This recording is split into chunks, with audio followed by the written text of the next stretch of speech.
What's going on, y'all? SWV Reunited, season 2, episode 4, and this was cool for what it was. Um, we was hit with a heavy episode last week. This week, with the revelations about Lily, her daughter, at one point doing the escort services, and then she finding out herself that she was molested or sexually assaulted, molested when she was a younger 4 years old by a babysitter. And that kind of carried on into this episode just a little bit, and I'm so glad that they didn't harp on it anymore, because shit, Ashley needed a break. Look, 2 episodes worth of this shit I can't deal right about now. Whoo, calm down. But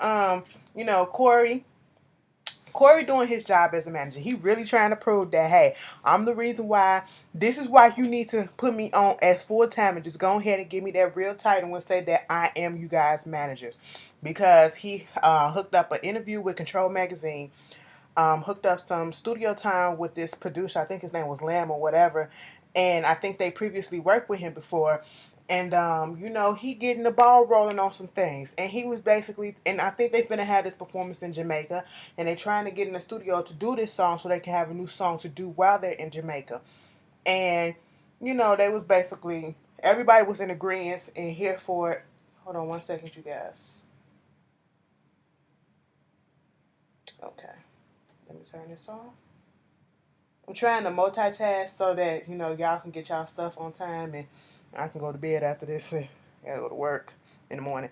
But anyway, yeah, so they can get everything and have a new song to play in Jamaica, and everybody is on board and here for working and everything. And then I hated the way that they had that little discussion in the beginning, because they just had the camera focused on Corey, making it seem as if it was just Tosh, Lily, and Corey there. And then when they panned out after Lily said what she said about, I know we got to do all this work, but I still got to make time for my man who's coming up here from North Carolina. And, you know, I didn't even know Coco was there until they panned it out. And I was like, oh, okay, she is there, because she was just so quiet. But Corey thing is, you can't put your man, you gotta work. Lily like, I know what the fuck I gotta do.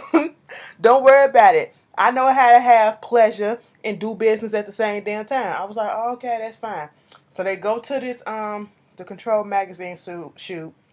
They're having fun. I will say the pictures and everything, from what they were doing, they look really nice. Makeup was on point, everything. Even Taj. Taj can look harsh sometimes, but just sometimes at certain angles. But they had her looking real pretty. Um, then they get into the questions. Now this boy Julian, Julian must got a contract with WeTV, because I done seen him on WeTV. He's been on the Braxtons. I think he's been on Tamar and Vince. He's been on something else. He's been all on WeTV for a minute, okay? And I'm just like, boy, and he always starting some shit. But you never forget that lisp. And he was like, we're gonna start off with some fun stuff, and then we're gonna get into some serious stuff. We're doing something different. What is do you control the bedroom, or how do you control the bedroom, or whatever like that. Lily went first, and Taj went first and was like, I'll control it mentally, then I get down into it physically and all this stuff. And then Lily was talking about how she get face baths, and they was like, what the hell is that? And Lily whispered it to Taj, like, bitch, I sit on his face. And then Taj was like, girl, yeah, I do that shit too. I said, say that shit out loud. We grown, we grown. And here go Coco. I don't do nothing. He control it. Buy me some shoes and he get what he want. Like, girl, she was like, I don't talk about that in private, in public. I talk about it in private and all that stuff and yada yada yada. I said, Coco, God ain't gonna smite you down for talking about your sex life or whatever, because it's between you and your husband. I'm just saying. No shade. And when I found out that shit about, well, we'll get there. So then all of a sudden Julian asks us this question to Lily about information coming out about her daughter being an escort and all that stuff, and who put it out there, and do she believe it? Is it true? She said, I can't believe you asked me something like that. And he kept on, after somebody said, I can't believe you would ask me something like that, in the way that she said it, her tone clearly said, don't question me about this no more. You gonna repeatedly, you gonna come back and ask, and gonna say something, so that means it's true. How do you feel about it? Let it go. Let it fucking go. And I know it's journalism, but I mean, okay, if she didn't put out there that, sometimes you give the journalist or whoever you get in the interview, you know, what they can and cannot ask you, and probably she didn't put that out there, maybe, and because she probably didn't think people was gonna care enough to know about that. But I wouldn't have stepped across that line. That's touching it. That's pushing it, I should say. And I mean, how do y'all feel? I know, because that's how some journalists, and let's journalists, because not all of them are really journalists. All of a sudden they feel like they can make a magazine. They didn't go to school to learn how to be real journalists, and nothing of the such. But Lily just felt so uncomfortable. And see, in my opinion, your job is not to make the client or whoever you're interviewing uncomfortable. You're supposed to get them, good enough so that they feel comfortable enough answering these questions. And obviously, he didn't do a good job at that. But she felt the type of way, and she had to go out. And Coco actually went and found her, and they had this little discussion. And she was talking about, I never thought I ever have to tell somebody not to ask them something like that, or feel uncomfortable answering a question. And the stuff that's going on with her daughter. And she was telling Coco that she found out her daughter was molested. And then Coco revealed to her that, hey, I was molested too when I was in church. I said, wait a minute, what? And that, I guess that shows her faith, I guess, because she still wants to do gospel.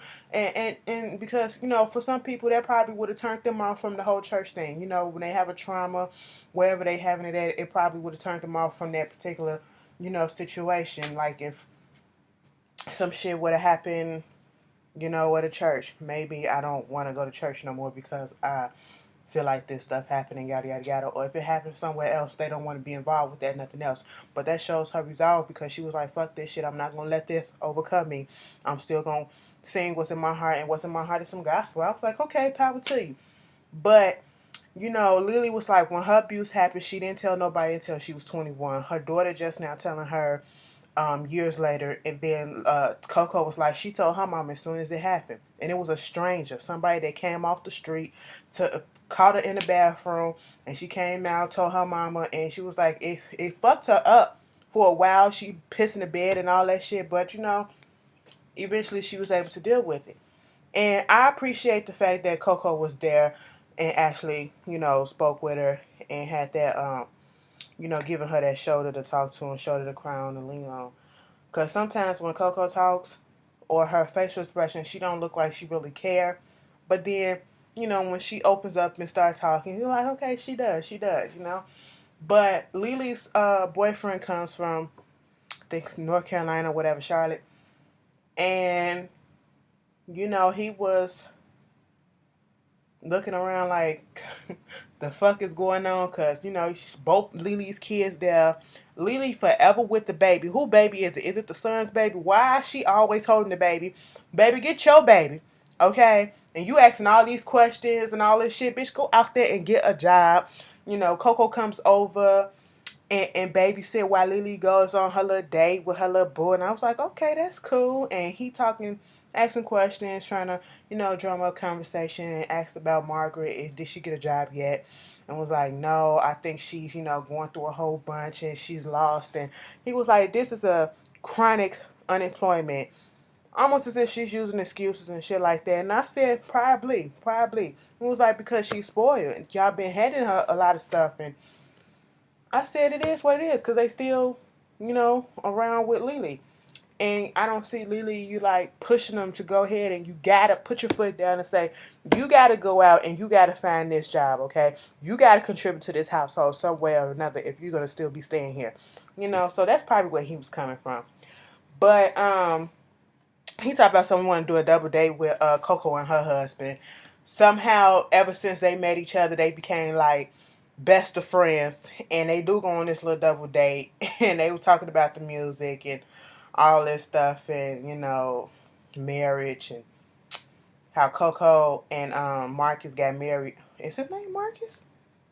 I don't think his name is Marcus. Coco and her husband, he proposed to her like 6 months later. They got married 6 months after they met, or something like that.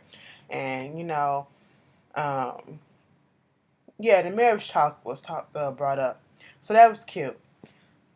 Basically, what the rest of this episode was about was they actually got into the studio and they were making this new song. Everybody was doing their part right. Taj was having trouble with her voice because it wasn't strong enough. It wasn't giving them the vocal power that they needed. She just wasn't putting the passion in it. She thought she was doing right, but when you listen to it, it wasn't right. So Coco was like, "You need to go get some voice lessons," and she was like, "Girl, what? They got to go back and forth and all that shit before she actually agreed and say, okay, yeah, I'm gonna go do it." So she go to her friend Dallas, and he giving her the voice lessons, and he was like, sing from your diaphragm. I'm not seeing anything. She was like, I just got over pneumonia. I just got over pneumonia and all this shit. He was like, no, I don't hear pneumonia. What I'm hearing is excuses. And I said, you better call that shit, bitch. But whatever he was doing, they got back in the studio and she did what she had to do, and it was great. Okay, the two songs. First of all, before we get to that little scene with Lily and her daughter at the funeral home, and she wanted her daughter to do the makeup for the dead people, and Lily was talking about something. I've always been fascinated, and I like dead bodies. I was with her daughter when she said, "Girl, I don't know about this." I mean, granted, a job is a job, and you really do need one. But the way that Lily was so fascinated, I would have stepped back and said, "Something about you is off." So I'm just gonna stand over here and let you continue to do that because, not today. But after that, while they was in the studio and they Lily got her part down, and the songs was cute. I really would buy. Am gonna buy it whenever they put their CD out. I will be buying it and I will be supporting it. I'm just kind of tired of what is the juicy beat, that they keep using. Tamar done used it, Biggie done used it, Dathan done used it, Keisha Cole and them done used it. I'm like, God damn, can we use something else? That's like one of the most simple ass beat shit. But it was still nice. I like what it was. And all of a sudden, Big D black ass is sitting there with a motherfucking pipe up in his mouth. And I said I knew it was gonna be some trouble right then and there. That nigga and that pipe throughout the whole time all this shit went on, what's happened later on in the episode in that studio, that pipe never left his mouth. Okay, it was stuck in the corner of his mouth and it never moved, never left, never faltered in anything. And I said, he's a pro at this. He's a pro at this. So they get through doing all this stuff, and before they can get the actual record to go take with them to Atlanta, I mean not Atlanta, but to Jamaica, they can't get it because the money ain't there. And Lamb, I think that's his name, the one that had the black cap, the light skinned one, he was like, well, we can't give y'all this yet because, we haven't gotten the funds and the business and all this stuff and yada yada yada. Corey comes in and was like, y'all didn't get the money yet. Marcus didn't call y'all. And was like, no, Marcus didn't tell us nothing. And Big D was like, all we hearing is you, Corey, Corey, Corey. And I said, oh shit, here we go. Here's the thing. Corey was telling them from his end that he did not know that the money was not there. He thought all of this was taken care of. Where Corey dropped the ball at is the fact that he should have back checked and made sure all of this was done before they actually went to that studio, wasted that time, and actually, recorded some stuff that they can't even use yet because they can't pay for it yet. That's where he dropped the ball at. But Marcus kind of screwed them over the whole thing because he should have took care of that shit too. And they're trying to give him another chance. And Coco is like, this is why the fuck I can't stand Marcus, because look at what he's doing. He's fucking us over again. Lamb, he was the only one that was being sensible, reasonable in this situation between him and Big D, because he took the sensible approach and he just told them to step out and let us talk about it for a minute. And I think before they even got into that little argument, he probably would have said, okay, you know, if you have it by this time, you know, I'll give it to you, whatever. He probably was going to get him some leeway. But then Big D get up in his feelings. And then, you know, Corey was like, bitch, you in my town. Okay, because they did fly to Atlanta. He was like, you can ask my mama. I said, Corey, sit down, because that nigga is going to whoop your ass. Corey gruesome. Corey balls dropped, okay? And he was like, I don't give a fuck who you are. Don't let the size fool you. And Big D tried to rush him, and Corey stayed up in that bitch. I said, you got a little cool points for me from that, because, bitch, that big black motherfucker came at your ass and you stayed. And Lamb even got in between them and he still stayed. He was like, I'm not moving. And Lamb had to push Corey out.